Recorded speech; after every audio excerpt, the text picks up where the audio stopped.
దివ్యాంగులు దైవాంశ సంభూతులని కొనియాడారు కేంద్ర మంత్రి భూపతిరాజు శ్రీనివాస్ వర్మ. ఎంతో ప్రతిభ కలిగిన వారిని గుర్తించి ప్రోత్సహించడం సమాజంలోని ప్రతి ఒక్కరి బాధ్యత అని సూచించారు. పశ్చిమ గోదావరి జిల్లా పాలకొల్లు మున్సిపాలిటీ ఆవరణలో దివ్యాంగుల ఉపకరణాల ఎంపికపై ప్రత్యేక కార్యక్రమం జరిగింది. దీనికి హాజరైన కేంద్ర మంత్రి శ్రీనివాస్ వర్మ దివ్యాంగుల పట్ల ప్రత్యేక అభిమానం, ఆదరణ చూపించే మంత్రి నిమ్మల నియోజకవర్గమైన పాలకొల్లులో అర్హులందరికీ ఉపకరణాలు అందజేస్తామన్నారు. కేంద్రం నుంచి పెద్ద మొత్తంలో నిధులు తీసుకొచ్చి వికలాంగులకు అండగా నిలుస్తామని హామీనిచ్చారు.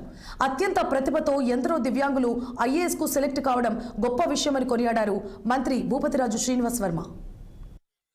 ఈ సంవత్సరానికి చెప్తున్నాను, నేను 5 ఏళ్ళకి చెప్పట్లా.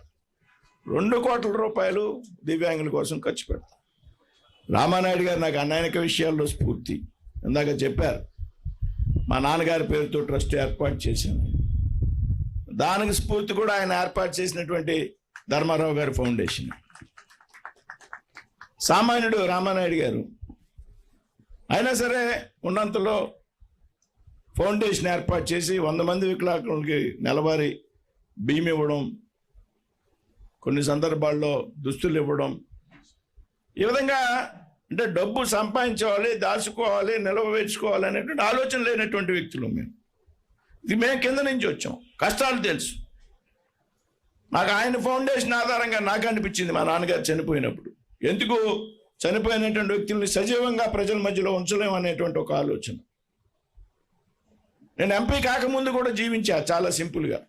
నాకు నెలకి 3.5 లక్షల రూపాయలు కేంద్రం నుంచి వేతనాల రూపంలో, అలవెన్సుల రూపంలో వస్తాయి. ఈ మనం ఎందుకు వాడుకోవాలనే ఉద్దేశంతో నాది నెలవారీ మొదటి నెల నుంచి 5 సంవత్సరాలు కూడా నెలవారీ నాకు వచ్చేటువంటి అలవెన్స్లు ఏవైతే ఉన్నాయో అవన్నీ కూడా మా నాన్నగారి పేరు ఏర్పరిచినటువంటి ట్రస్ట్ సాంపర్స్. నేను 1 రూపాయి కూడా నేను ముట్టుకోదలుచుకోలేదు. మొదటి నెల నుంచి వేరే సౌకర్యాలు కోరుకునేటువంటి వ్యక్తిని కాదు. ఇంకా నాకన్నా దారుణం ఈయన శ్మశానాల్లో కూడా పడుకుంటాడు. ఈ పెద్ద మనిషినే పడుకోలేదు.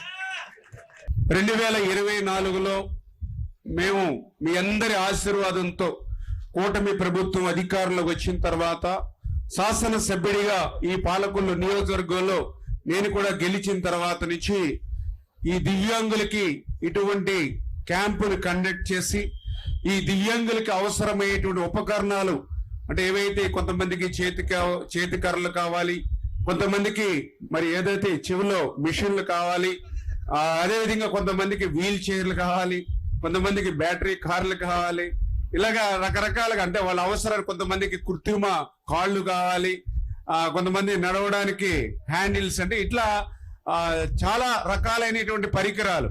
ఎందుకంటే జైపూర్ లో బాగా ప్రసిద్ధి మీ అందరికీ తెలుసు. మరి అటువంటి సంస్థ నుంచి మరి మన కేంద్ర ఉక్కు శాఖ మంత్రి వర్యులు మరి వర్మ గారి యొక్క సహాయ సహకారాలతోటి మరి యొక్క క్యాంపుని మరి ఇంత పెద్ద ఎత్తున నిర్వహించడానికి కారణం అని చెప్పి ముందు